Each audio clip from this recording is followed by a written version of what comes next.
Telangana high court کے chief justice آپریش Kumar Singh نے کہا کہ ہائی کورٹ میں صرف 70% ججوں کی دستیابی کے باوجود گزشتہ سال دائر ہونے والے مقدمات میں سے 95% نمٹا دیے گئے۔ انہوں نے بتایا کہ گزشتہ سال 79,029 مقدمات دائر ہوئے، جبکہ 75,419 مقدمات کا فیصلہ کیا گیا۔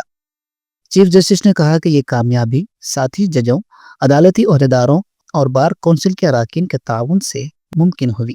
ہائی کورٹ کے احاطے میں 77ویں یوم جمہوریہ کی تقریبات کے موقع پر قومی پرچم لہرانے کے بعد منعقدہ تقریب سے خطاب کرتے ہوئے چیف جسٹس اے کے سنگھ نے کہا کہ آئین محض اداروں یا عدالتوں تک محدود نہیں رہنا چاہیے، بلکہ اسے ہر قبیلے، ہر گھر اور ہر فرد تک پہنچنا ضروری ہے۔ انہوں نے کہا کہ جب تک عوام آئینی اقدار کو سمجھے گی نہیں، تب تک آئین کے فوائد مکمل طور پر حاصل نہیں ہوں گے۔